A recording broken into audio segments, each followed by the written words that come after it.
Hello guys, welcome back to my channel. Okay, so guys, today we are going to be finishing the rest of the main story update, the Death and Rebirth one. I will be honest, I just took a break from my last recording because I am simply just too eager to know what is going to happen. At this point, I have a lot of theories, I have a lot of questions and opinions and everything, and I think I might even make a video of like my theories on what's going on exactly because I'm starting to form an opinion. I also have to catch up on a couple of Zane myth because I didn't see Master of Fate yet, and to be honest, I might have forgotten Tower of Secrets, or I might have missed a few parts because I've watched it. This was the first myth, the first standard myth that I ever received. I got it because I kept losing my 50-50 to the Tower of Secret cards. Um, so I think it was like in the the first 2 weeks or something of me playing Love and Deepspace. I was really overwhelmed by everything, and I think I didn't really get everything that was going on in the myth. I definitely missed a lot of things. I will be revisiting this as well, and then I will just do a video of my theories and all of this. Anyways, let's just not waste any more time, and we will be jumping into the rest of the story. Wow.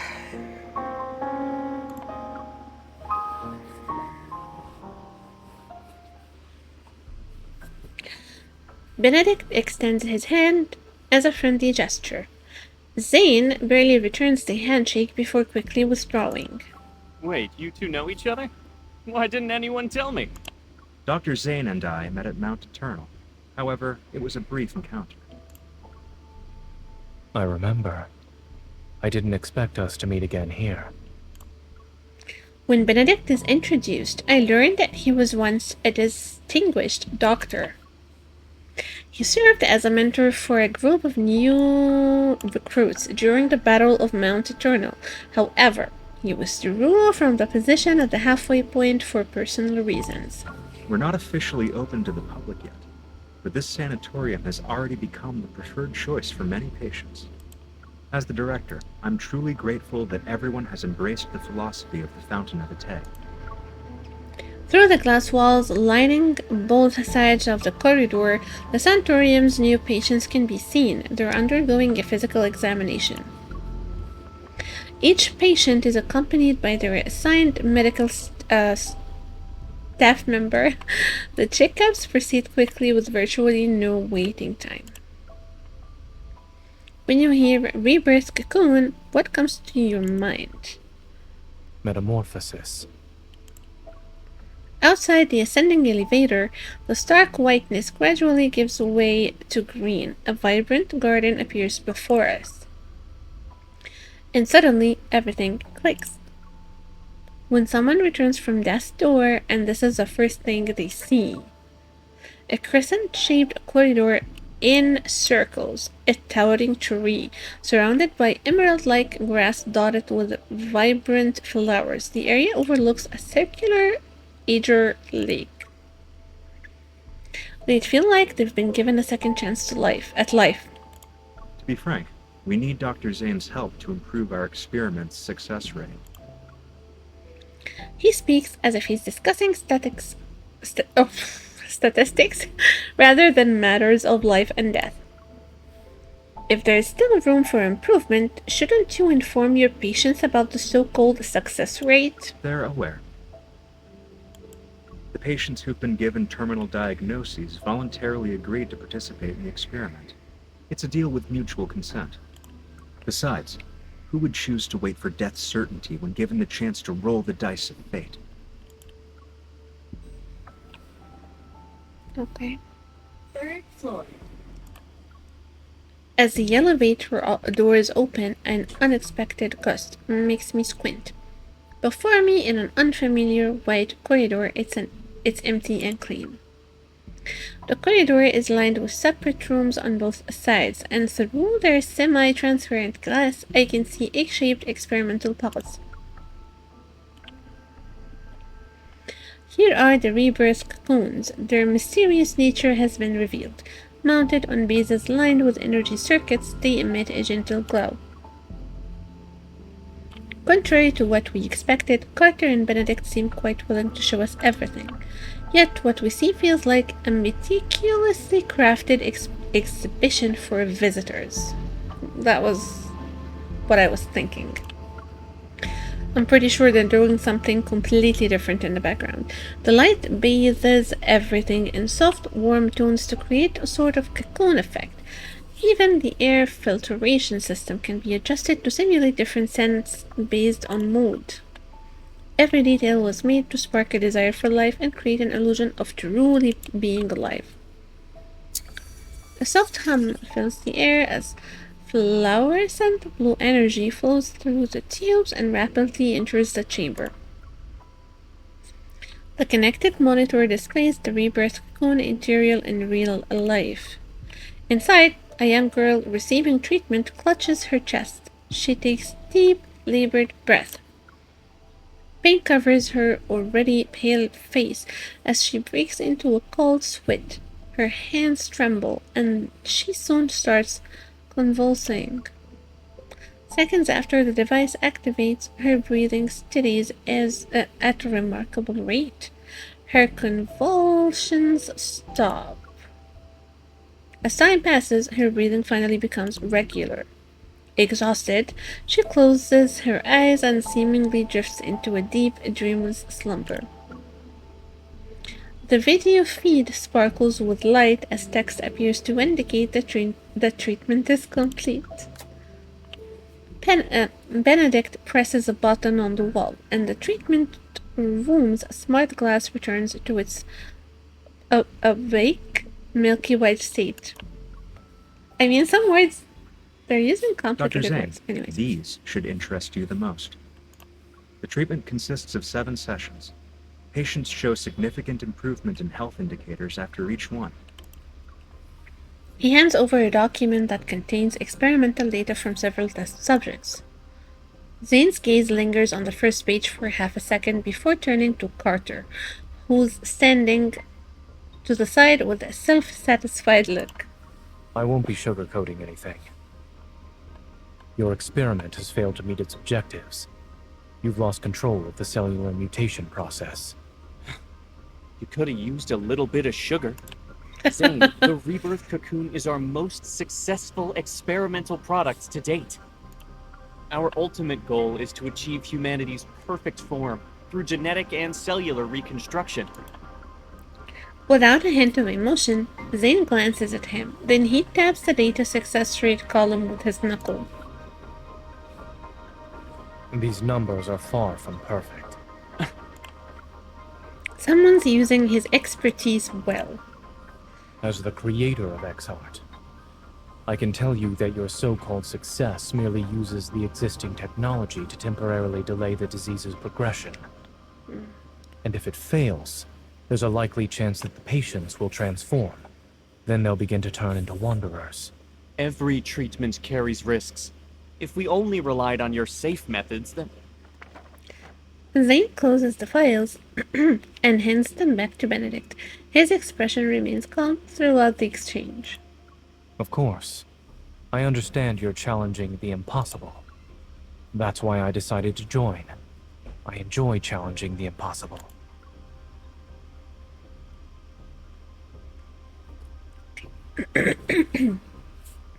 As they continue their thoughtful verbal sparring, my gaze is drawn to the curved floor-to-ceiling window beside us. Outside, patients in white hospital gowns walk across the verdant lawn. They create an unexpectedly peaceful scene. At that moment, my heart detects a strange energy. It pulls me forward. This feeling is just like before when I was in the ruins of the Gaia Research Center.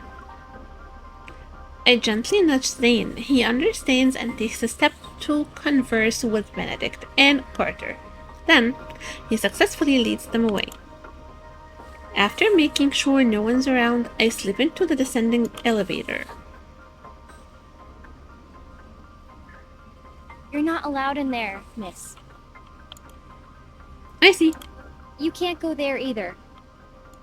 Miss? Visitors are restricted to the public areas on the first and second floors. We aim to respect our patients' privacy. I turn to meet the receptionist's polite yet weary gaze and nod. Alright then, I'll head back. It was that way, right? I point to a spot in the distance. Confused, the receptionist turns to look, and I prepare to make my escape. But I'm yanked by the arm. But I am yanked by the hem of my top. Who did this? The faint energy I've sensed disappears.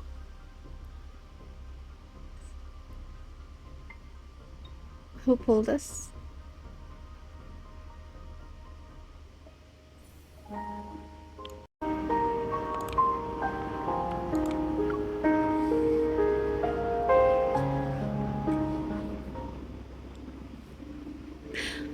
In the hallway, the receptionist has finally noticed my disappearance and is looking everywhere for me. The sliding door closes. I turn around, cautious, only to find myself face to face with someone familiar. You're the young lady who accompanied Dr. Zayne.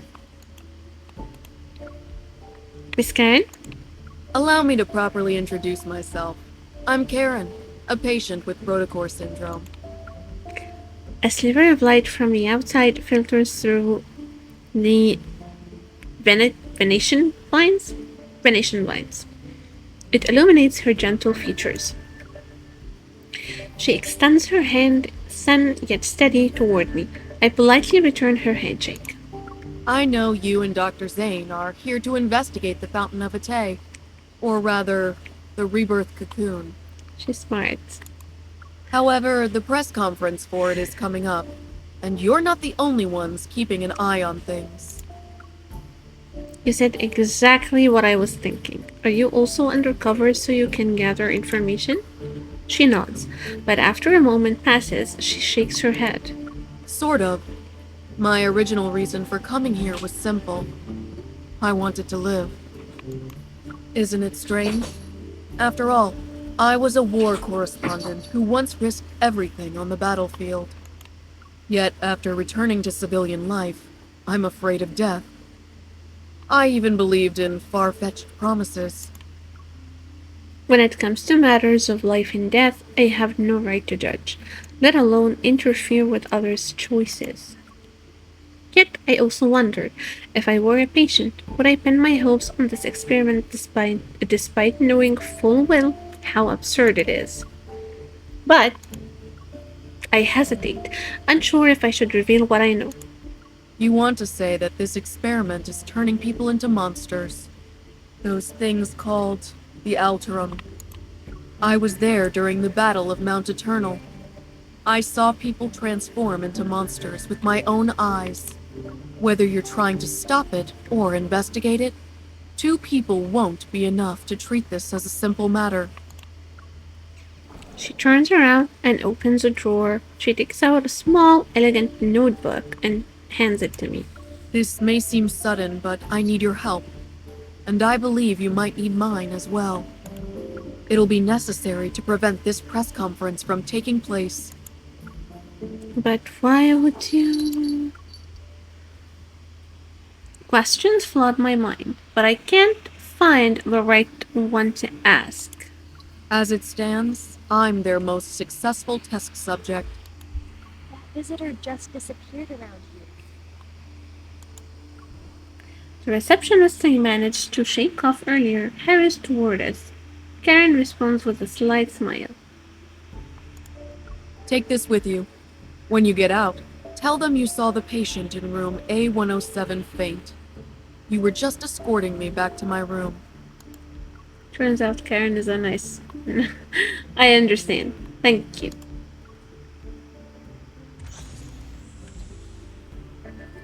Miss, how did you end up here? Is there anything I can help you with? The patient in room A107 just collapsed. You should check in on her. While skeptical, the receptionist quickly summons doctors and nurses. The quick response suggests Karen's presence carries a special weight here. For my first visit to this sanatorium, uncovering these crucial leads is more than I could have hoped for. As for those secrets that lie deeper in a shroud of mystery and finding a way to stop Carter and Benedict's plans, that will take more time. I wonder how Zayne is doing. I should act like I don't know anything when I meet up with him. Pushing these thoughts aside, I carefully hide the notebook on my person before heading toward the main white building.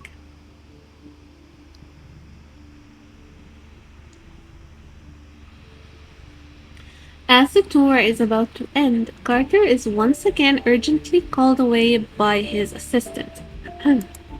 As the creator of Exart, seeing your technology destroyed because of a momentary lapse in judgment. Do you feel regret or disbelief? I had imagined both reactions, yet I see neither on your face. You must have been away from the operating room for too long, Mr. Benedict. You seem to have forgotten that showing emotions on one's face is the most ill-advisable thing a doctor can do. Benedict smiles and chooses to ignore the sarcasm. I'll be honest. I don't trust you, Dr. Zayne. It's precisely why I want to bring you on board, even when I know you don't agree with our philosophy. I missed something. I'll be honest, I don't trust you, Dr. Zayne, but no one else has your outstanding qualifications and experience. And that's precisely why I want to bring you on board, even when I know you don't agree with our philosophy. Since you're being candid, Mr. Benedict, I'll also discard the pleasantries. As I've said, I want to challenge the impossible. We each have something to gain, no? This collaboration could work. Is challenging the impossible your only reason? Will you really let others handle your life's work? Don't you want to find out who created those Alterum? You certainly enjoy speculating about others' feelings. I just can't help but wonder. If your bold experiment back then was completed, would the results have been different? In any case, Miss Hunter will tell you about her impressions of the tour after she's done with her disappearing act. The clamor from downstairs seeps through the window and causes subtle vibrations in the air. Calm as always, Zayne meets his gaze. I look forward to our cooperation in the future.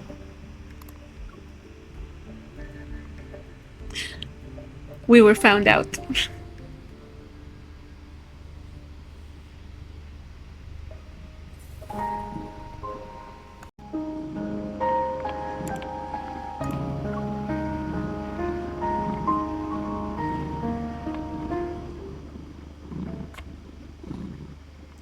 And just like that, our first tour comes to an end.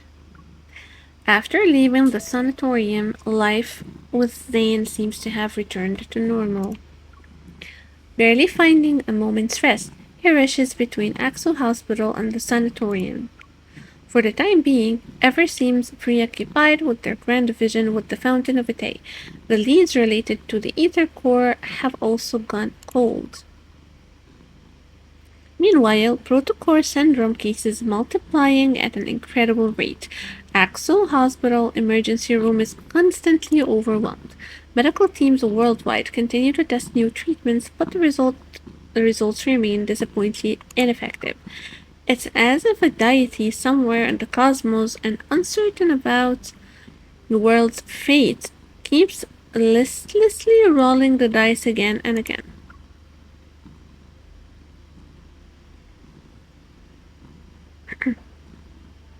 Aren't you supposed to save people's lives?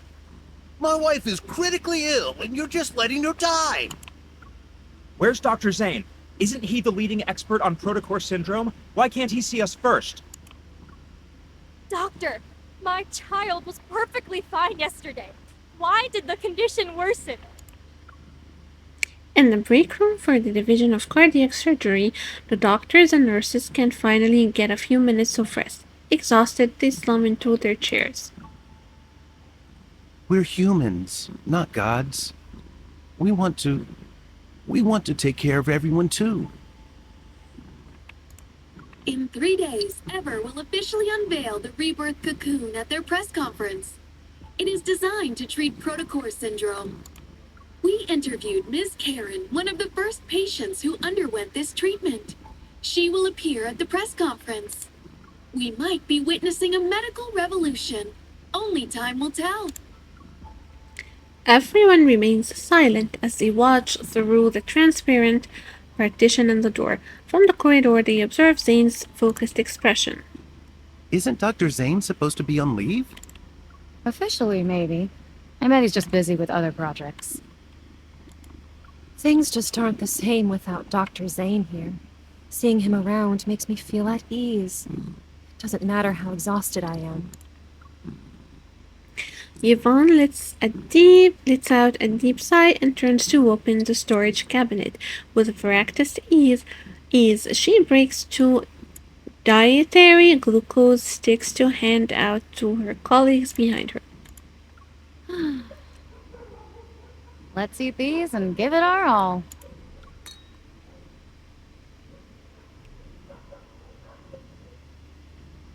Seven oh 10. Doctor, if I get sick, will I turn into a monster? No. Really? Bill from the bed next to me said these crystals will eat us and turn us into big monsters. Dr. Zayne, I'd like to process my child's discharge papers. If you could... Lexi's condition has shown improvement. I advise you not to transfer hospitals at this time. But everyone's saying Ever has a new treatment. We really want to try it.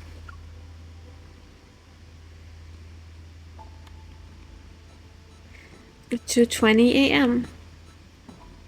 The pulmonary artery aneurysm has ruptured. There is insufficient blood volume for circulation. Dr. Zayne, we can pronounce the time of death.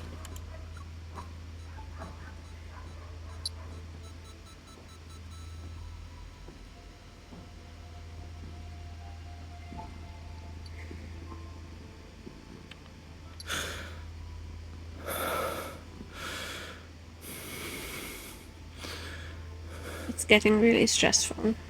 Time of death. 2:23 a.m. Notify the family.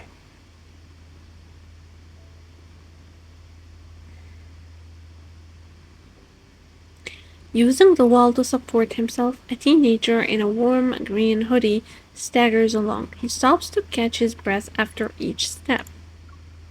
Every organ feels twisted and turned inside out. His nerves scream from the agony and pain. They threaten to rob him of his strength to stand.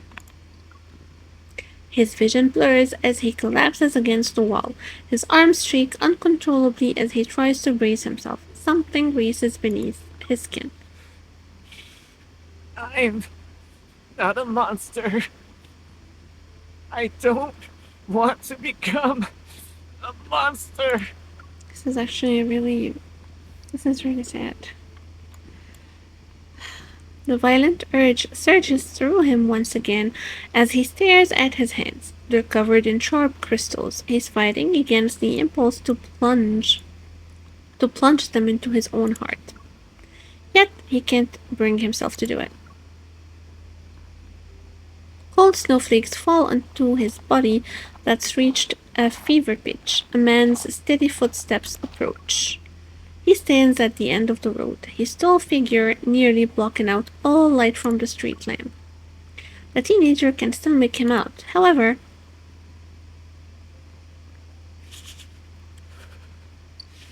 You're the killer.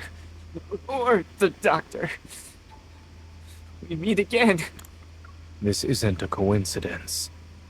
I'm here specifically because of you. Is that so? Am I turning into a monster? he forces his eyes to close for a moment. Even his vision is starting to blur. The man clad in black slowly approaches him. The teen feels an unexpected sense of peace. I knew you'd save me. I'm really worried about what's gonna happen now.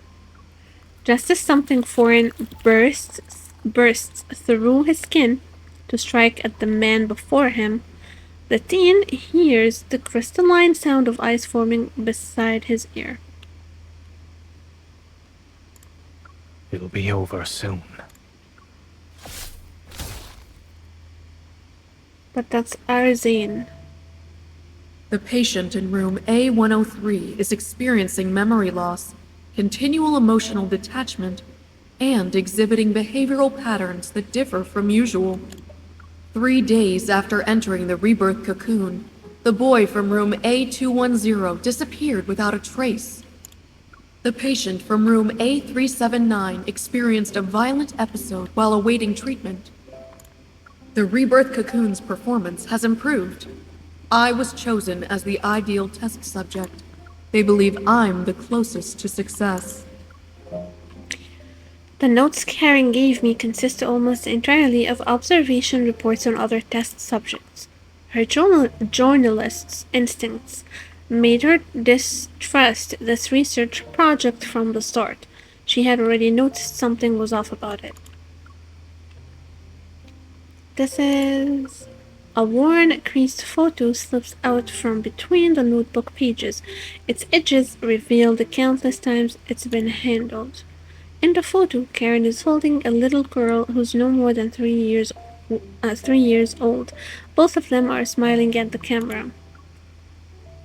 Is that her daughter? I quickly understand why she wants to live despite her doubts about this project.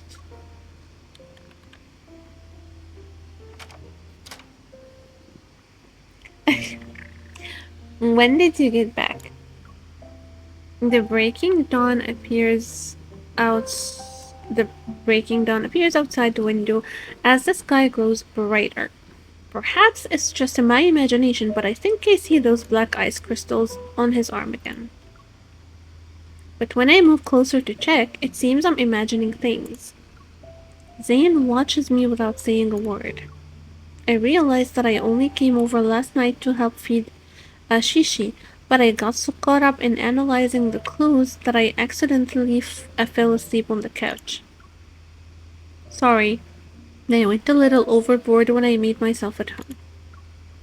A moment passes, and a faint smile tugs at the corner of his lips. Is there a passcode in this house that you don't know? I clear my throat and hand him the notebook. I try to prevent us from getting sidetracked. In any case, I believe Karen is our best lead right now. Recently, Ever has made a public announcement about their best test subject who will make an appearance at the press conference. Unlike those big spenders and socialites, Karen has a positive, approachable image. She also has a good reputation in the eyes of the general public. They're trying to use her to build public support and convince more people to believe in their cause. By giving me these notes, she probably hopes I'll help her stop the press conference, or even put an end to the project altogether. So you thought? For a while, I've been talking to myself, and then he hugs me from behind. Wait. I don't know, because this is the main story, you guys, and this is happening all, like... Okay, okay, we'll see. Zayne? Yes, I'm listening. Aww. His embrace is gentle, as if the slightest touch might shatter something fragile. Did something happen? It's cold. To think someone who's like snow could feel chilly, I pause before turning around to embrace him. I'll stop talking about Ever. But if you're really tired, please make sure you rest properly. Will you do that for me?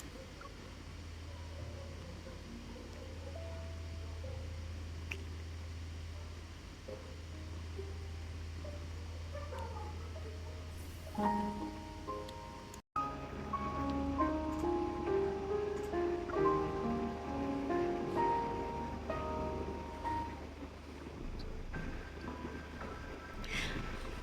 are less than 36 hours remaining until the press conference for the Fountain of Atay. Before returning to the Centaurium to stop it, Zane and I quickly come up with a plan. I need to approach Miss Karen again to figure out a surefire way. Meanwhile, Zane, who already has connected with the core researchers, will cover for me. Whether it's diseases, wanderers, or the Ultron, they all stem from humanity's instinctive fear of things beyond their control. The deeper this fear takes root, the more likely people are to mistake absurdity for miracles.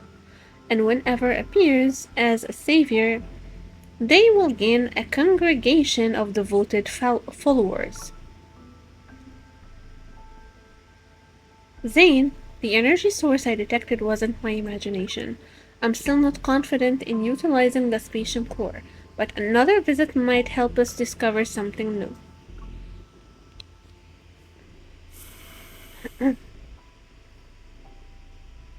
All right. Zane nods. I was prepared for a lecture about not abusing my power, but he says nothing. Here, put it on. To ensure the mission runs smoothly, I've borrowed cutting-edge equipment from the association. The state-of-the-art invisible earpiece, modified by engineering prodigy Simone, is now no bigger than a grain of rice. I also have a small energy firearm. It's capable of bypassing most detection systems currently in use. I place the earpiece in my ear and gesture for him to come closer. Zane obliges and leans down.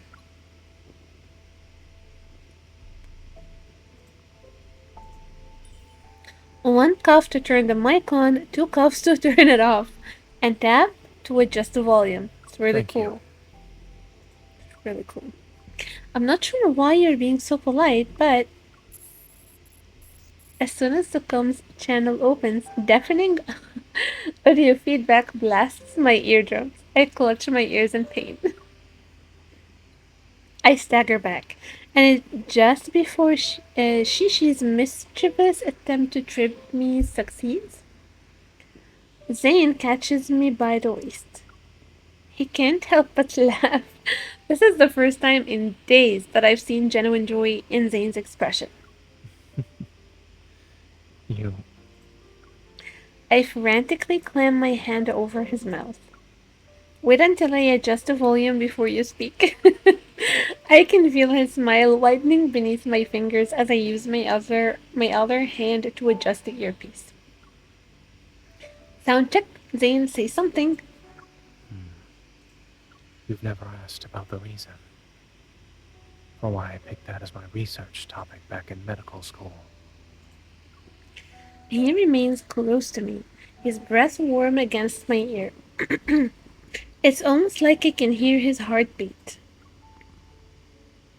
The path of medicine is a noble pursuit. Dr. Zane, you strive for academic excellence. You also want to find a meaningful purpose in life. It's a good guess. Back then, when you decided to destroy what could have been a world-changing discovery, you didn't hesitate. Correct. It's the kind of honor most people would cherish for a lifetime, yet he seems genuinely unbothered by it. Zane must have chosen to stop the experiment because he foresaw the consequences of its potential misuse. I had considered including your name in the acknowledgments of my paper. I nod as I secure my firearm to the holster strapped to my thigh. Then I double-check my equipment. You only thought about it? You didn't actually do it? It wouldn't have been right for our names to appear on the same piece of paper without your permission. Aw, he's very considerate. Before I can process the meaning behind his words, a rustling sound suddenly comes from the window. A piece of bean-shaped ruby chocolate falls, clattering. It rolls to my feet. Shishi. I look up to see that the last pack of chocolate snacks from the cabinet has been taken down and torn open on the floor. Shishi lifts his face from the snack package, which is bigger than his head, and licks the chocolate residue off his nose. Wait, what did you eat? My body moves before my mind can catch up. I quickly pick up Chishi and check the empty package. You ate all the chocolate? You animals aren't supposed to eat that.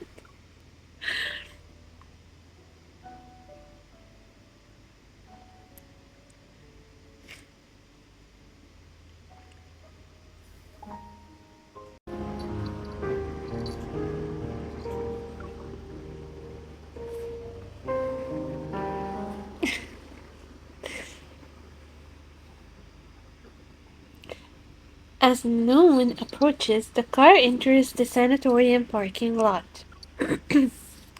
Since Dane holds an internal role here, he's been granted limited clearance to the facility. I plan to slip in while he keeps Safety first. something. While he keeps the receptionist distracted. You too. He doesn't look back when he leaves, but he subtly raises his hand for a quick high five as our positions shielded from view. With my biosignature concealed, the omnipresent security camera's scan doesn't trigger anything. The red indicators blink before moving on. Dimitri might be crazy, but I have to admit the ID camouflage chip he gave me is really useful. The lush trees and flower beds scattered throughout the sanatorium provide the perfect cover. Dodging staff members in the courtyard, I make my way to room A107 from memory. That's where Karen is.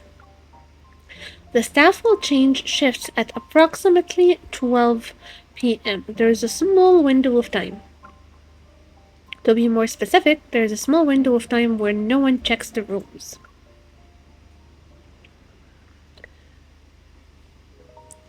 My shoes scrape against the smooth wall as I wait for the staff to leave. Once they're gone, I slip in through the window. Karen's eyes widen slightly at my entrance, but she remains quiet. Sorry, with the press conference coming up, they tightened security. I could only use this method to visit. I expected as much. You're clever for figuring out how to find the perfect moment. I understood the message you sent when you gave me those notes. Sorry guys, I'm losing my voice. That's why I'm here. Are you really going to give up? If we take this chance, you might actually have a shot at making a full recovery. Karen shakes her head. After surviving so many close calls on the battlefield, I'd say death has already been more than generous. Oh my god, she's gonna sacrifice herself and her chances? She reveals a peaceful smile and looks at the sunlight streaming through the window. When I first entered the cocoon, I dreamed. And in that dream, I had made a full recovery. I got to watch my daughter grow up. I was there for every important moment of her life. At her wedding, I hugged her while crying.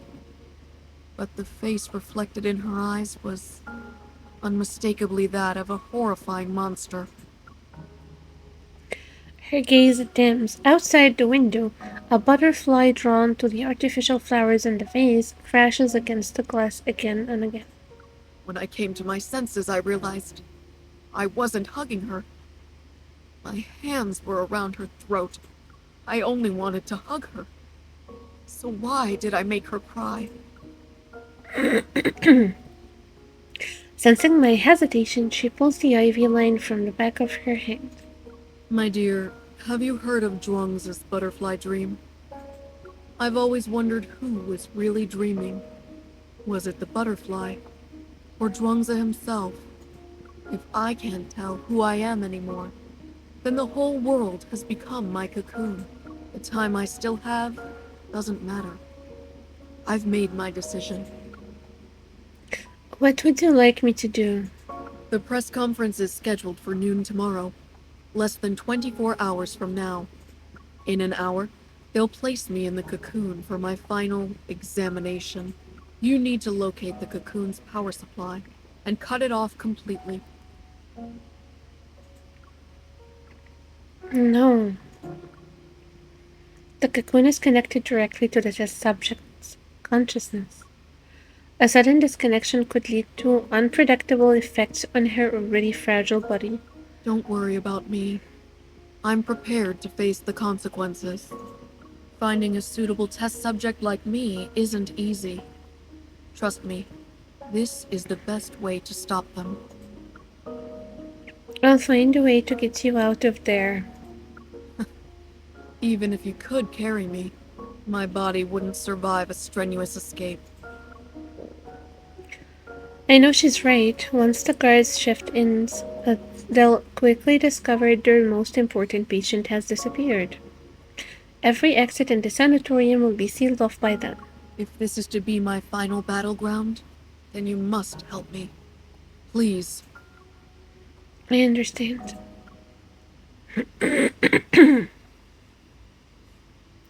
After leaving room A107, I move quickly without any hesitation and stay out of sight. Did you hear? Patient A379 suddenly lost control and became violent just now. It's fine. Dr. Carter said that was normal.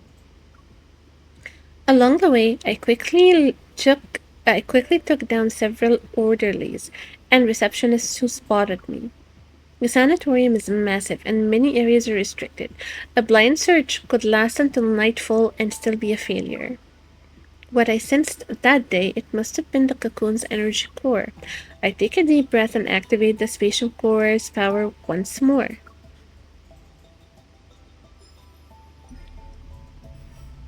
My vision ripples and expands like waves.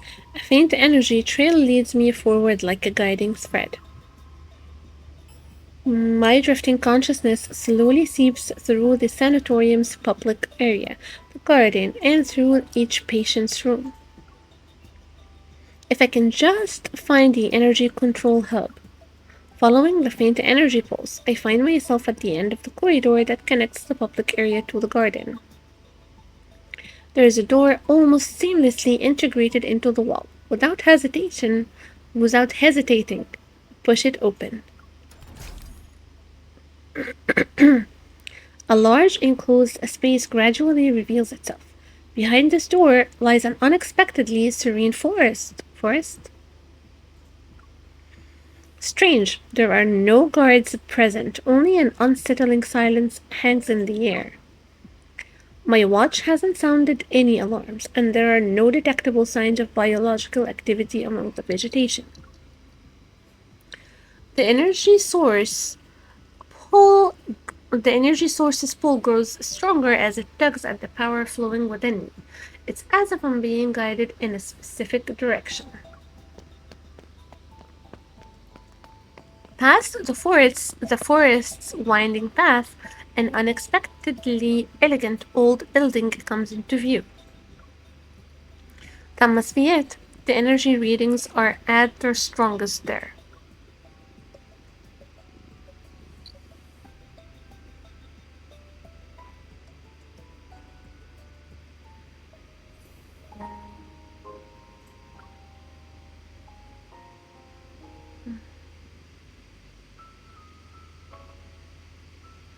With Zane's help these past few days, the cocoon's data and performance have shown improvement.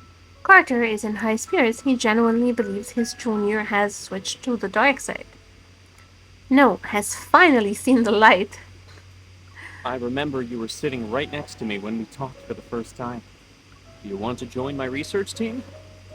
Before that, we all thought you were just some stuck-up child prodigy. Dr. Noah used to say that one person can go fast, but a group can go far. Besides, your theoretical research was undeniably superior. A look of surprise appears on Carter's face. Back then, you were the youngest and quietest out of everyone. Who knew you'd be the most forward-thinking, boldest student in the lab? You went ahead and performed what we didn't dare to imagine. And you'd pose what we didn't dare to ask to the most distinguished of professors, until they were left speechless. Walking and talking as they pass through the streamlined skywalk, the two soon arrive at the sanatorium's central platform. As dusk approaches, a light filters through the hemispherical dome like delicate silk. It battles the courtyard in soft warm hues. I understand that Eva wants to use tomorrow's press conference to improve the Fountain of Ate's credibility. But the rebirth cocoon still needs to be further developed. It's not ready to be revealed to the public. Why not? We've prepared the best testing equipment, and all the data will be presented to the public in the most accessible format. Besides, we already have a suitable candidate for a public demonstration. He turns to Zane and his voice becomes more eager. Zane, do you remember what I asked you the night Exart succeeded? I asked if you wanted to change the world with me. Carter turns to survey the crowd in the garden below, his figure reminiscent of a smug creator gazing upon their creation. We stand at the center of all our achievements. I assure you that success is within our grasp. What exactly do you mean by success? Are you talking about unpredictable success rates? Or how quickly you dispose of your defective specimens when they fail? The smile on Carter's face freezes, then it slowly disappears. In the past, they were patients you fought desperately to save. Thanks for the reminder. I almost forgot how pathetically incompetent I used to be. Why is it that when I was a powerless doctor, the lives lost under my care were somehow forgivable? But when I strive to be a pioneer, you suddenly care about the injustice done to those who were already destined to die. When did you become such a coward, Zane? That incident at Mount Eternal? Let me rephrase that. You've always been better at confronting death compared to me.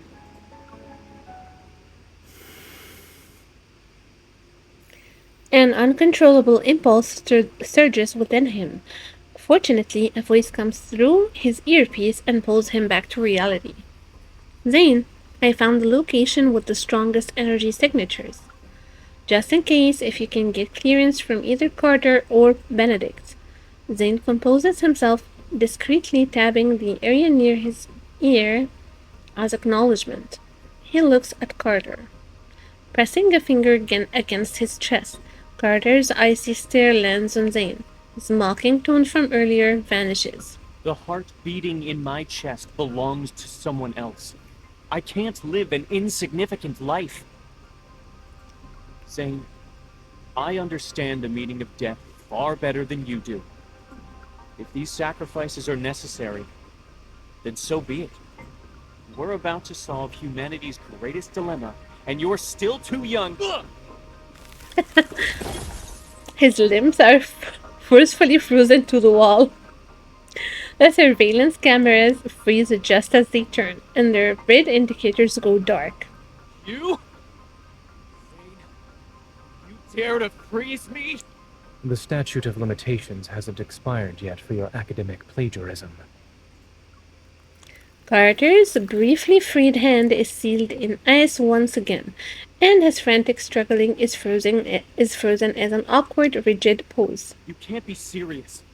You're bringing this up now? The end justifies the means. Let me go! Oh my god, this Carter person is freaking insane. It was a joke. But I need you to stay still for a while, Carter. Are you planning to destroy the cocoon or cut off its power supply? The sanatorium has 6 independent operating systems. Pulling the plug won't be possible.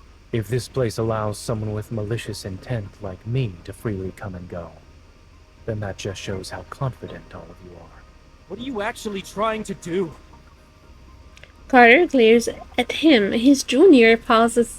thoughtfully before calmly shaking his head.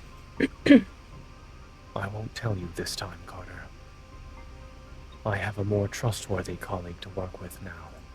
You didn't come here alone this time. What's that girl up to? This is murder! You're taking away these patients' only chance at survival! Seriously? Zayne, you ungrateful traitor! You might be smart, but you're weak and short-sighted! Security! Another layer of ice appears to seal his mouth shut. You said this place was perfect for heart-to-heart conversations, since no one would disturb us. I'm afraid you'll have to stay frozen for a while. Carter, you're not doing this to save lives, nor are you doing it to save humanity. Everything you've done is to merely fill the emptiness and soothe the fear you have when confronting death. Zayne takes out a palm-sized access card from Carter's pocket. Zayne's gaze doesn't meet his. It lands on Carter's heart instead. I doubt the heart's donor wants it beating in the chest of an executioner.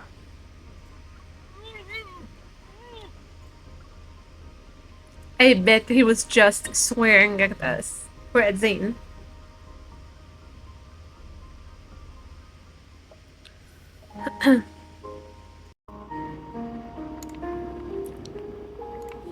Perfect specimen.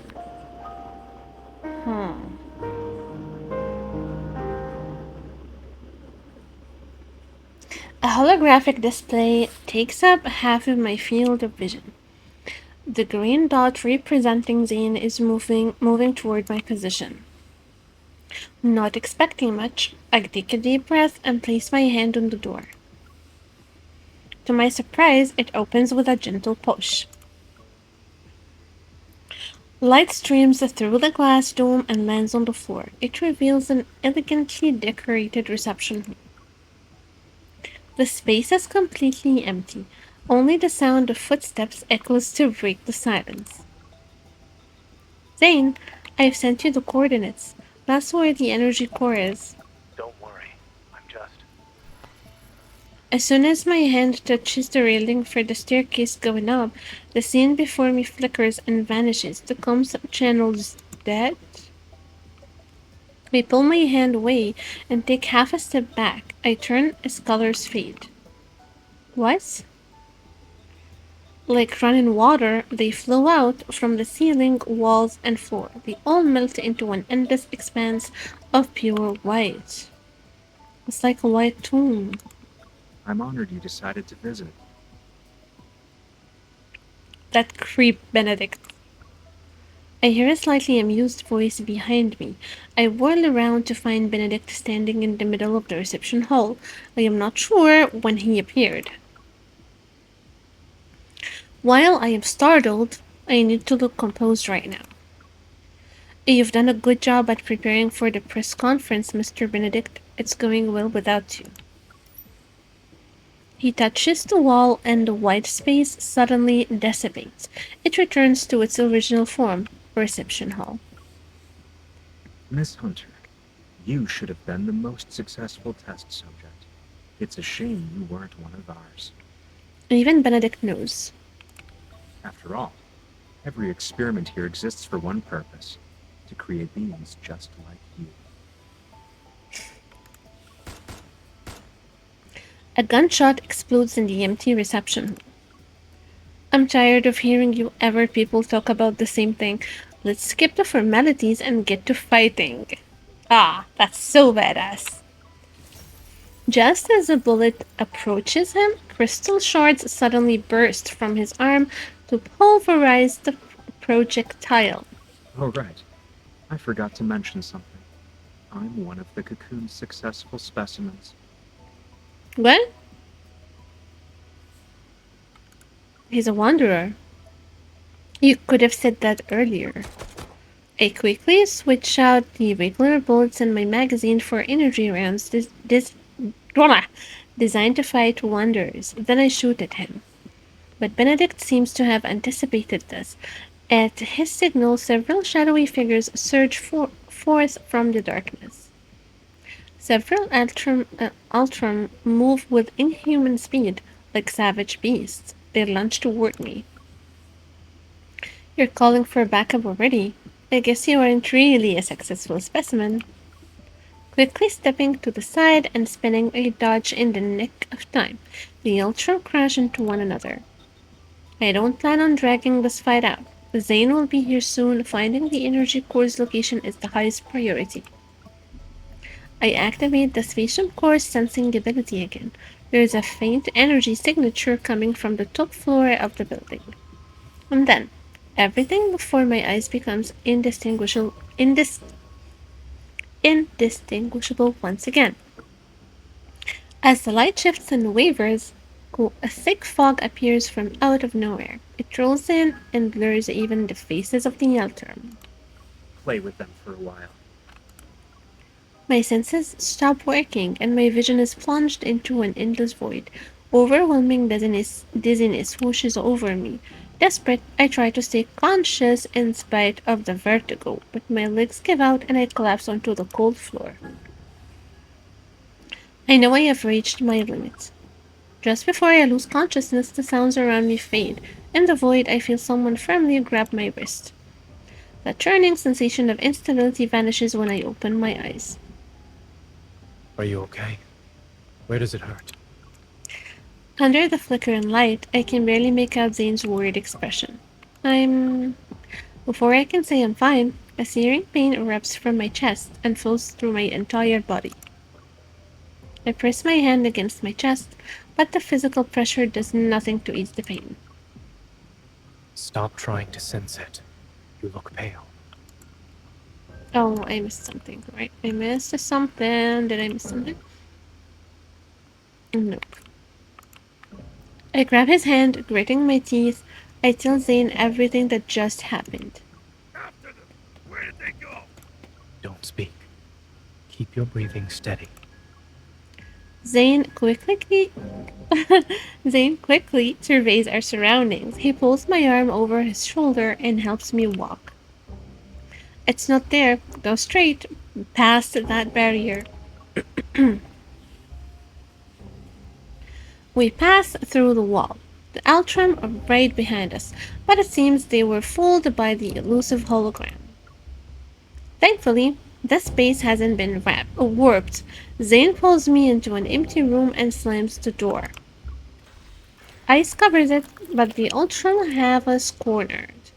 They claw at the frost and create this sharp, grating sound.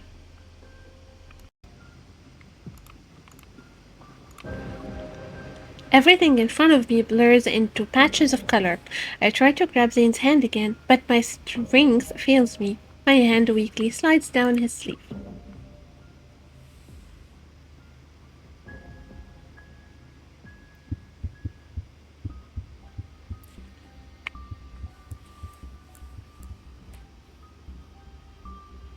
What's he trying to give us? Zayne? Why am I tied up? It's done. What is done?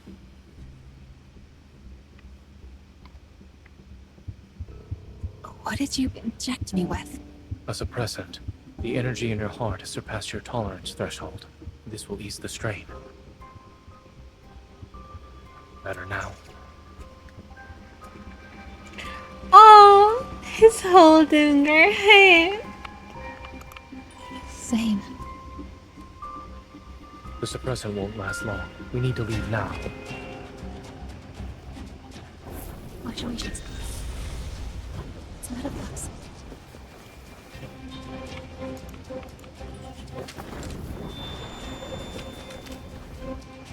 Look out.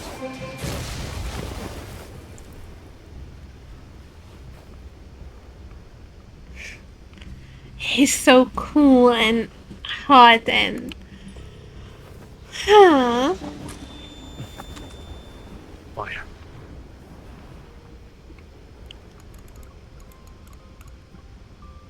Should I press a long press or too many?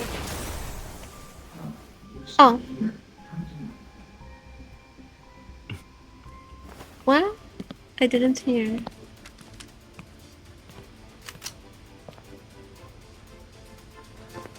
Of course we would survive. If you take another step, I can't guarantee you'll get out of this alive. Dr. Zayne, a hunter firearm can't kill you, but a wanderer can.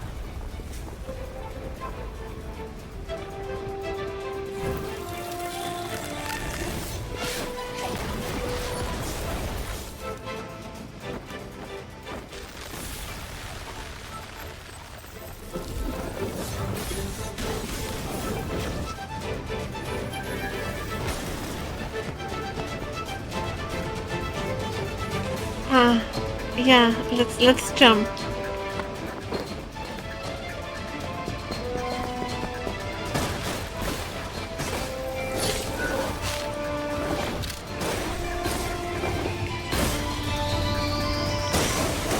So badass, so cool, so everything. There. He underestimated us. Watch your heart. 30% of your evil should do.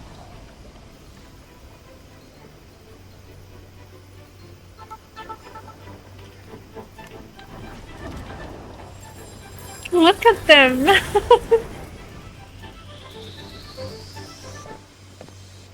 your case, peculiar. Extreme measures. I do not want this Kindle to end.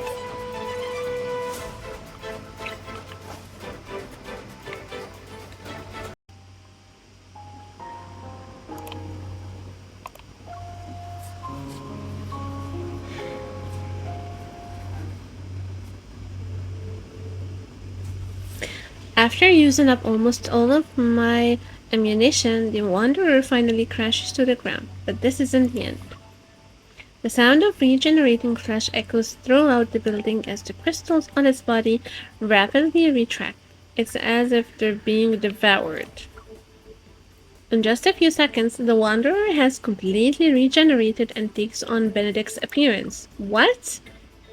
Wait for an opening first. Then we'll retreat. There's no point in continuing this fight.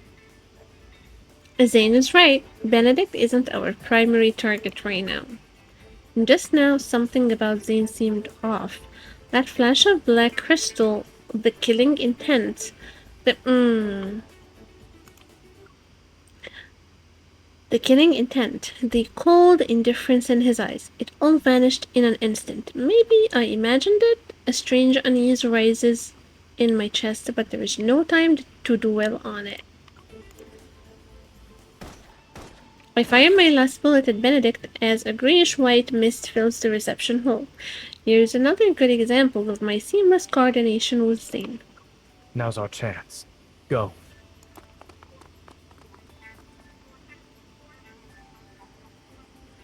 With the Altrum at our heels, I lead Zayne toward the strongest energy signature I remember sensing in this building. Have you noticed how the Altrum are getting stronger? They're practically like living weapons. They are living weapons. I think that was Ever's intention. Could it be that after their consciousness are eroded, these failed test subjects are turned into tools that can be commanded? After taking down another Altrum that tried to attack us, I ran toward a corner. The strongest energy signature was right behind the door. Huh? Where's the door? Watch out. As Frost immobilizes the guard who tried to ambush us, Zayne stands back to back with me. Both of us are on high alert. Part of the layout has changed again. If this place is a projection, Yes. then changing the layout would be the quickest way to hide the energy core's location. This is annoying. I have to find the energy signatures again. Remember to not let your energy overload your heart. I don't have any more stabilizing injections. Speaking of which, where did you get the one you gave me? Knowing how a certain Miss Hunter tends to overuse her evil, I came prepared. Oh my god, he carries it with him for us. When you restrained me earlier, It was because you were too strong.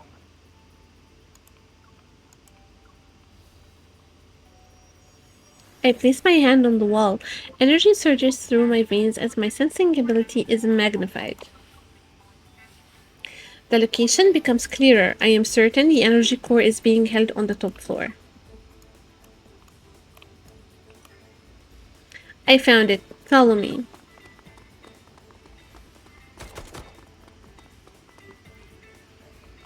The last Altrum is knocked down to the area below. Only me and Zayne are on the top floor. At the end of the cold, white corridor stands a single door. It's as if our only option is to move forward. This is it. Zayne and I exchange a quick glance before swiping Carter's ID against the scanner. Welcome to the Energy Core Control Room, Dr. Carter.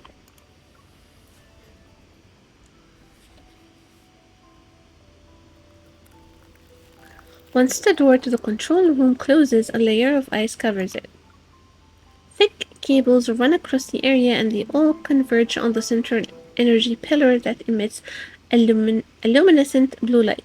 It's being powered by a protocore. In all of its glory, this is Ever's crown jewel in the industry of protocore technology. If the energy pillar is destroyed, all ongoing experiments will immediately cease. They're gonna do it? In other words, Karen, who is currently undergoing an examination, will remain trapped in her cocoon. It could potentially cause irreversible damage to her body.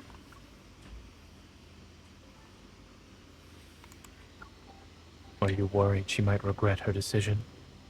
Maybe. Oh, I think this...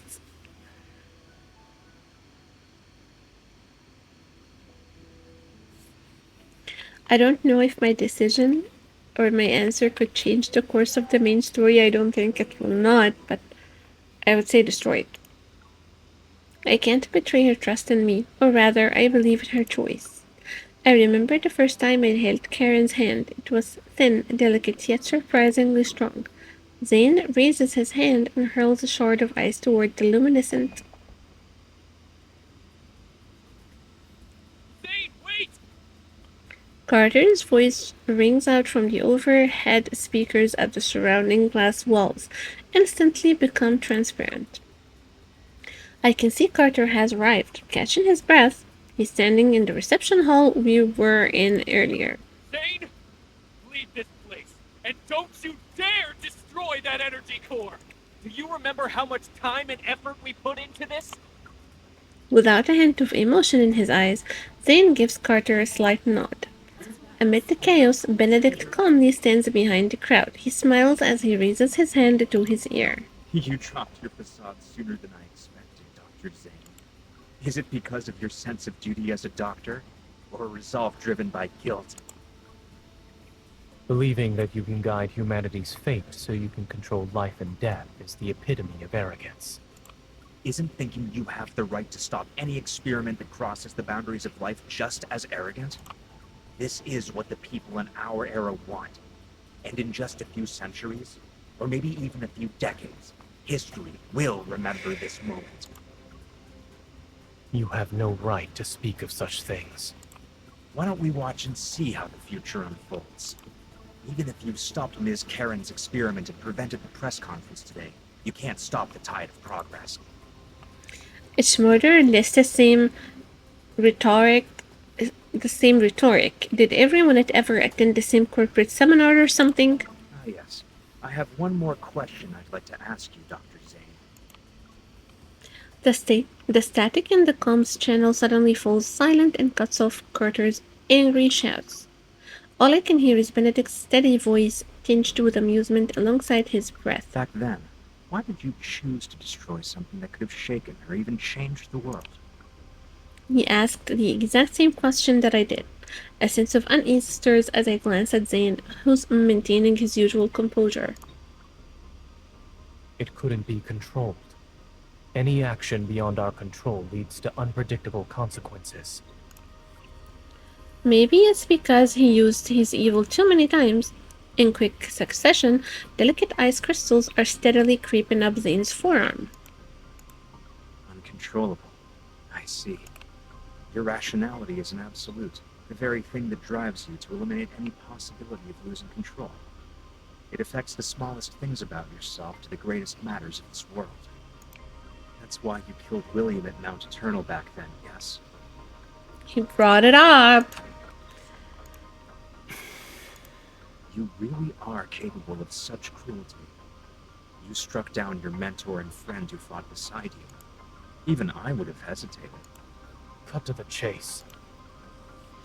A long time passes before Zayne's voice breaks the silence. Although his tone remains calm, his ragged breathing gives him away. You're here to atone for your mistake. That much is certain. But you also wish to uncover what you think is the truth. For example, surely there must be an explanation for why those Alterum look so much like everyone who died at Mount Eternal. In the tense undercurrents of this moment, a harsh truth slowly surfaces. I'll tell you, those people at Mount Eternal were this experiment's first batch of failed specimens. Your companions, William, all your guilt and suffering, I'm the one who caused it. His tone is almost nonchalant, yet every sentence is like a knife straight to the heart. A discovery that could have shaken the world to its core, abandoned because of a moment of cowardice. You made their deaths as meaningless as those of the failed Alterum. A wave of frost surges throughout the room. A bone-chilling cold creeps up from the floor. The windows, walls, and floor are sealed under thick layers of ice. They form intricate crystalline patterns. Zayne? With each breath, the veins on his neck throb as black ice crystals spread rapidly across his skin. It's like they're trying to devour every last bit of his life force. Dawnbreaker, this isn't the Zayne I know. What? This is the merciless Grim Reaper who emerged from the depths of hell itself.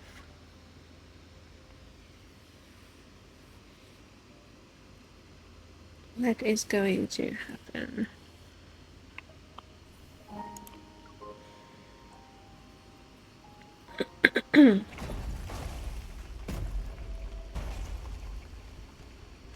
The door that had been sealed with ice bursts open.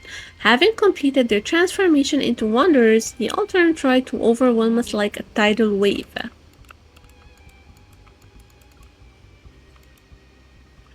What? As soon as they get close, sharp icicles pierce their chests. The shards of ice then explode outward like a violent storm. More Alterum advance. They crush the fallen ice crystals beneath their feet as they crawl over corpses to reach us.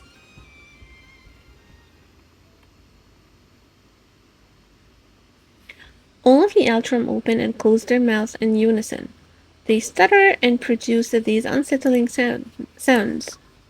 No matter how hard he tries, Zayne can't make out what they're saying or see their faces clearly. The nightmare wraps around his body like a phantom. It coils behind him and whispers fate's curse into his ear. Aren't you a doctor? Am I Why going can't to you die? save Pay anyone? for this. I didn't sacrifice everything just to become someone ordinary and powerless.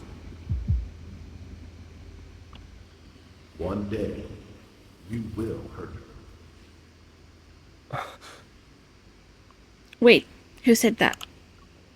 He clutches his chest and feels as if the icy wind stabbed it. He stares at the corner of the tent fluttering in the snowy gale with a distant, otherworldly gaze. William, who had just finished a surgery, pauses in surprise. William? Then he smiles and holds out his hand toward him. Nightmare? If you can't sleep, then we can go for a walk. Everything that just happened, it seems to have been a dream. He stares at his fingers, the blood, the girl's shocked expression. It was all just a dream. It was just a dream. It's unfortunate we couldn't save the patient today. Don't be too hard on yourself.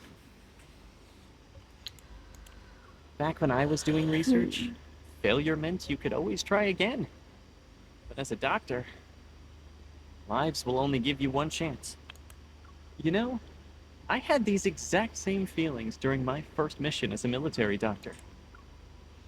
The polar night hasn't disappeared. The dark blue sky appears to be almost within reach. This desolate land covered in a blanket of snow is always magnificent. It took me a long time to realize that what we have to face isn't just the loss of a life and death itself. The way they look at you in their final moments, it's always the same. Time and time again. You'll have to see their fear and desperation when they're about to die. William is deep in thought.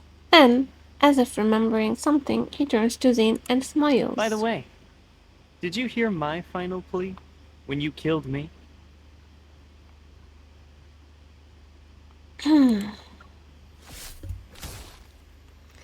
He stares blankly at William's distorted something.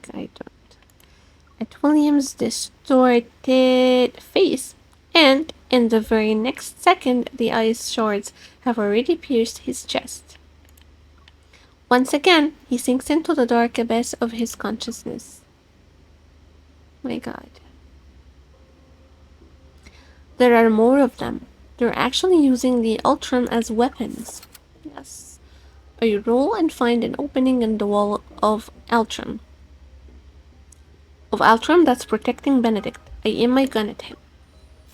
But before I can pull the trigger, brilliant ice flies toward Benedict. Benedict smiles.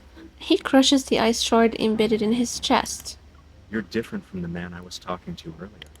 I must say, you're skilled at saving and taking lives, Dr. Zane. With a slight gesture of his hand, the Ultram freeze in place like marionettes. They withdraw like receding water as if they received a silent command. I hope you'll find your true path after our candid discussion.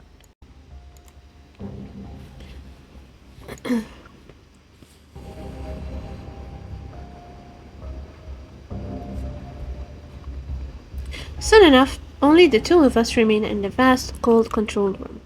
Ignoring everything else, I rush past the dissipating ice crystals to Zane and cradle his face in my hands. Zane! Zane, look at me. Listen to me. No matter who Benedict is, I'll always keep a bullet just for him, starting today. Zane's labored breathing shows how intense the pain is. The black ice crystals emerge from his neck and continue to spread out. His ice-cold fingers are slowly slipping away from my palm. You need to wake up from this nightmare right now.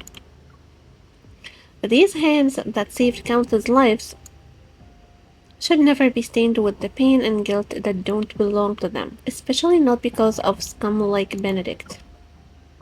Zane, you have to... These few seconds feel like centuries, and then he finally raises his head to look at me. He slowly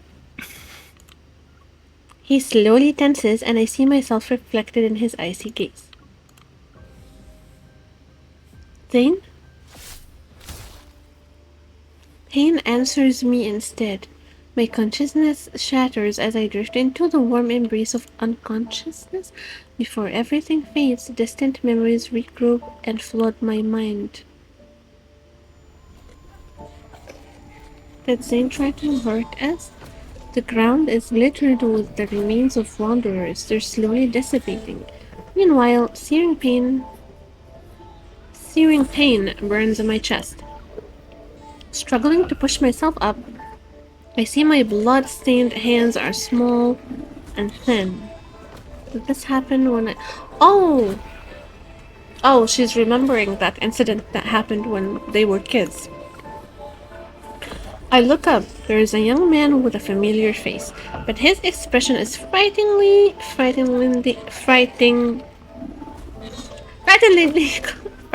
cold and foreign. While I am dazed, his face merges with Zane's present-day appearance. They, from my memories and reality, approach me step by step. Your existence is a mistake. You must be eliminated. It's as if black frost has covered his eyes. Having materialized in his raised hand, sharp ice crystals hurl themselves at me. What? The next day, the pristine sanatorium stands tall, immaculate and serene. It's been restored to the point where yesterday's attack might have never happened at all. Wherever and whenever you need us, we will provide you with healthcare services of the highest quality. What happens? Where's Zane? In the courtyard, a gentle breeze caresses the grass, kissed by early morning light. A cocoon hangs on a delicate swaying flower stem. The faint sounds of struggle can be heard from within. Light reveals the outline of tightly folded wings behind its translucent walls.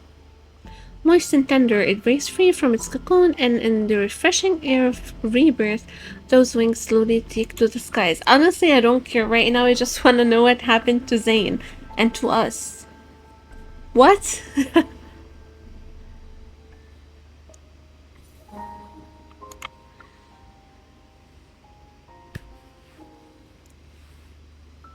My heart constricts as sharp pain courses through every fiber of my being. My consciousness sinks into a blurry darkness, footsteps that are close by sound distant, as if they're muffled under a glacier. Zane, is that you? He stops in his tracks, as if he heard me. Now she's remembering. He doesn't take the candy or freeze the melting popsicle I offer him. Stay away from me! I'm sorry. A box sits on the doorstep. Wisps of cold air drift inside it. Inside the box lie 3 misshapen snowballs. Remnants from when Zane was still learning how to use his evil as a kid. Really? Zane knows I got hit with ice when watching the seals, and now he made snowballs to tease me. I heard footsteps. Did he already leave? I don't see anyone nearby. As I hold the box close, an inexplicable sense of loss washes over me. I want to say his name, but something catches in my throat. It silences my voice.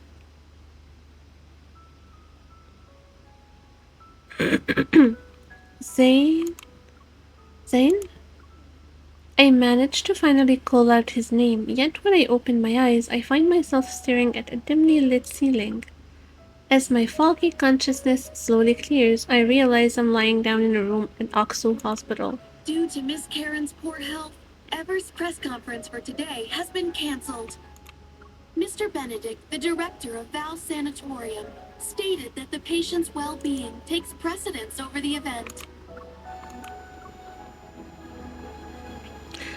A hand waves before me. Its owner's lips move as they say something I cannot make out. How many fingers am I holding up? Looking down, I see my wounds have been bandaged, and the pain has mostly subsided.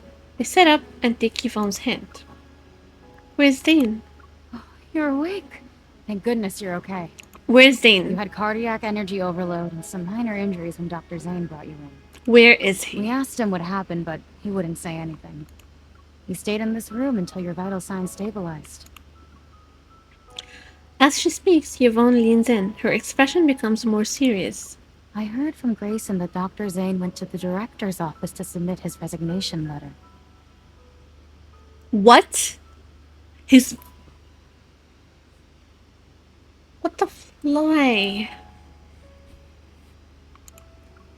What? Yes, what? There was a loud commotion in the office. I've never seen the director that angry before. He didn't approve it and gave Dr. Zayne an extended leave. Then he told him to go home and think things through. He wouldn't say another word about it. Yeah, fine. An extended leave, that's acceptable, right? He wouldn't resign. He wouldn't leave the game, right? Because just had we just got married to the guy. Okay.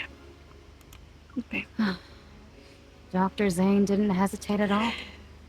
But before he left the hospital, he asked us to take good care of you. He just left us there? Please don't tell me that it's gonna end like this. If it ends like this, I swear. I try to force myself to smile, but I can't. Only one thought is in my mind. Yes. Wait, you can't just... Oh no. Please, be careful. I just want to find him. I'm sorry. We haven't seen him. Sorry, we haven't seen anyone who matches your description.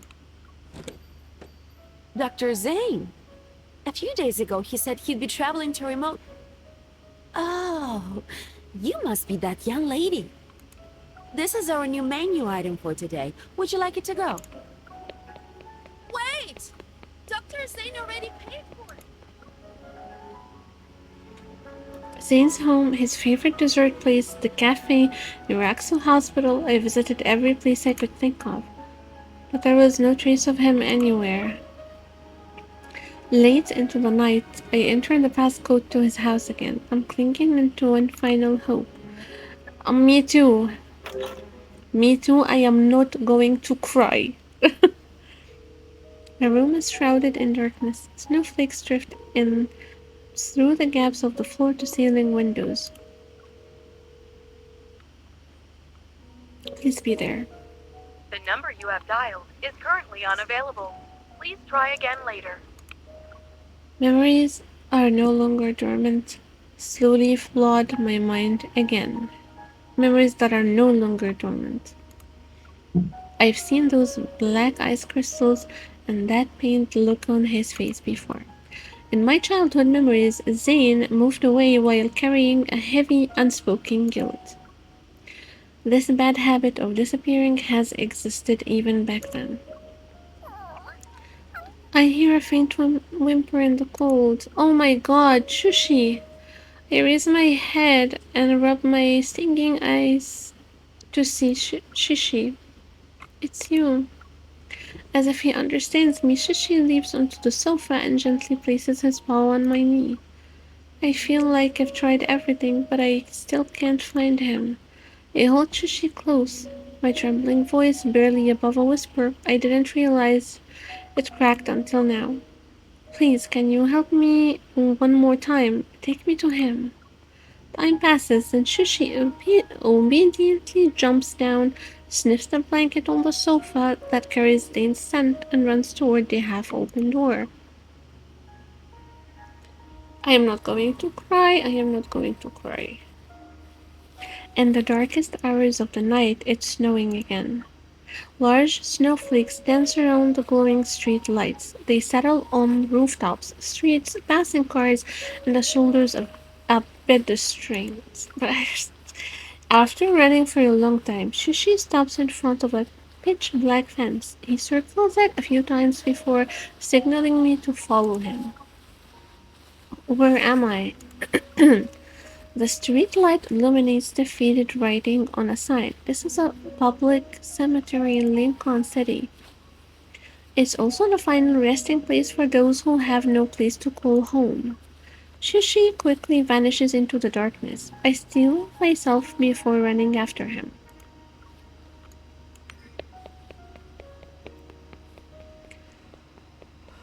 Finally, it's Zayne. As soon as I see that familiar figure, my heart leaps violently in my chest. Zayne? He stands in the snowy night, his coat billowing between black tombstones. He's like a ghost who has nowhere to go. I understand why he left the moment I see the names on the tombstones. He chose to imprison himself in this nightmare. He wants to atone, to seek redemption for the monsters he killed. I hurry to his side, but when I try to call out his name, it gets stuck in my throat. Why are you here? Questions overwhelm my mind, but I don't know what to ask about first. You chose to disappear without a word. You didn't even give me an explanation. These graves belong to the people who died by my hand. I don't believe their deaths were unjustified. Do you think I'm here because of guilt? I'm not standing in front of them for repentance, let alone the atonement you're imagining. When you almost raised your hand against me, based on your judgment, did that mean I was also someone who needed to be killed? He doesn't evade the question, he nods without any hesitation. So this is why you submitted your resignation letter to Oxo Hospital? You haven't even healed my heart yet, and you're going to leave just like that? You told me not to change doctors on a whim, but can doctors abandon their patients whenever they want? A complex feeling crawls up from my throat to my tongue as emotions bubble up like boiling water. So he wants to leave, and he thinks we shouldn't exist, and that we're a mistake?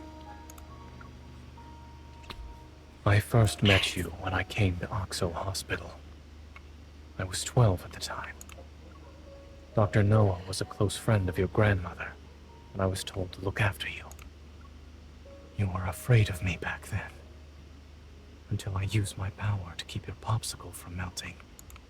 Aww. When things finally settled down after the Chrono Rift catastrophe, my parents asked if I wanted to move somewhere else. I hesitated for a long time. I was worried I wouldn't be able to see you anymore. Oh. But then that incident happened, and I actually hurt you. You were unconscious and bleeding heavily. When I realized what happened, I couldn't understand why I did it. He lost control over his evil. He closes his eyes for a moment. When he opens them, his expression is as serene as the calm after the snowstorm. It's like he finally woke up from a year-long nightmare, only to discover that the nightmare has become reality. That was when I realized I could lose control of my power. And not being in control can lead to irreversible consequences. It's why I chose to leave without saying goodbye. A truth pierces my heart like needles. Words are stuck in my throat. Perhaps I chose cardiac surgery because I wanted to heal your heart. Or maybe I wanted to make amends for what I did back then. Even I don't know. He keeps his gaze lowered, and his voice is as soft as melting snowflakes. But I didn't hesitate when I chose the field of medicine. When I first recited the Hippocratic Oath, I truly believed I would become a good doctor. But you are a good doctor. I believed I would save many people, including the one I had hurt before. It doesn't seem like he noticed my obvious shock. Zayne just gazes calmly at the weathered gravestones. Until that night on Mount Eternal, when I killed William. But you didn't have a better choice at that time. Once again, he lowers his emotionally detached gaze. Do you really think a killer can be a doctor who saves lives? If something like this happens again, you might regret the fact that you tried to keep me close. Are you saying your nightmares are destined to become reality? Will I turn into a monster that needs to be killed one day? I didn't expect him to answer, yet he shakes his head. I don't know. So, are you avoiding me now because of logical reasoning? What about your feelings? Feelings. If we're going by pure logic, then now is the time. Do it, Zayne. Are you afraid, or is this something you don't want to do? Do what? I don't understand. Looking at his calm, aloof expression, I find myself beyond the point of rationality. Whatever you do today, I won't have any regrets. But I would. Snowflakes land on my eyelashes. They turn his figure into prismatic fragments that are like ripples in the darkness. I'm certain. that if I were to truly hurt you one day, it would be the greatest regret of my life.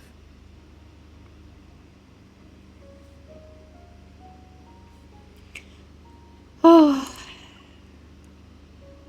The snowflakes fall as if they're floating through the cosmos. They land on us and their gravestones.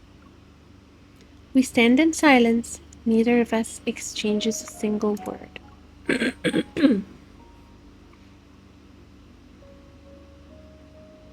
After that day, rumors related to the Ultram and Dawnbreaker faded away like melting snow. These pure white specks were but fleeting visitors. The city awakens in daylight, and once again it's immersed in a bizarre flood of information. The spatium core's energy remains concentrated in my chest. Sorry. It's like a seed that's emerged with my flesh. It faintly echoes with my heartbeat. I know these ether cores connect my past to my future. They're linked to the secrets hidden in deep space. Yet I wonder what fate awaits the Ultram, Zayne, and me. Ever won't give up on the Fountain of Atay. They have carefully cultivated. They'll continue to weave their dreams of immortality, but they were right about one thing. The cycle of life and death is an inescapable truth. The constraints of matter break down, and the shackles of time and space gradually dissolve. Countless civilizations rise and fall among the stars. Because of the laws that guide entropy and dissipation, Earth's magnificent radiance will eventually fade. Humanity's long, undisturbed period of exile will also come to an end. I wouldn't understand that until much, much later.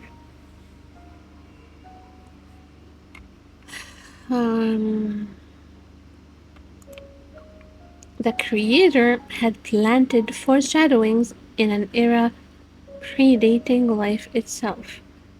The creator. Astra?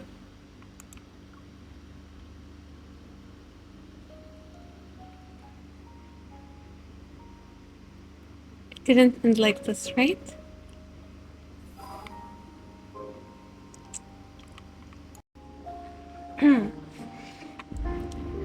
It ended. I really hope that coming soon is really soon. Okay. This was one hell of a story update. I loved every bit. The reveals in this update is honestly, especially with Silas and how he knew MC in their childhood, that was absolutely unexpected.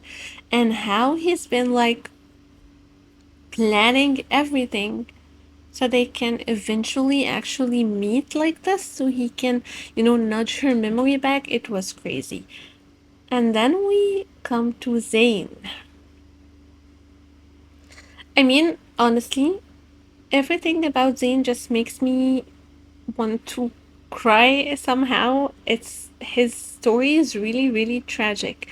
And even in the main story, not just his myth, but also in the main story, I feel like all the love interests have been tormented multiple times, but Zayne, he's on a different level. I mean, that man has been suffering his whole life.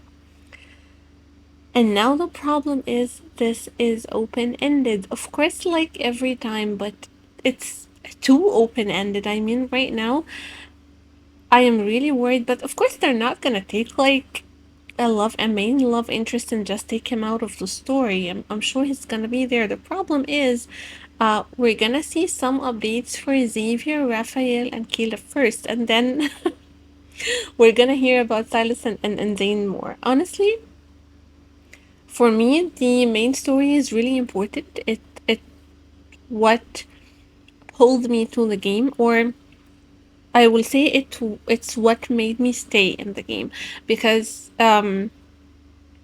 it's really good, and all the new characters, all the additions are really interesting. I loved all the twists and turns.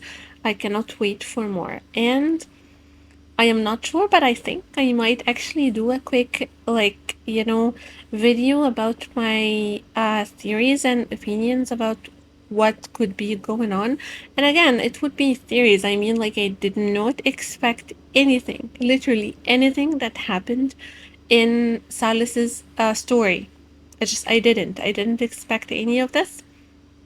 So, I'm not even sure if my theories would be correct. And even with Zayne, I had no idea that he would turn into Dawnbreaker. Like, I thought Dawnbreaker was a different Zayne from a different, I will not say a different lifetime, like an alternative lifetime.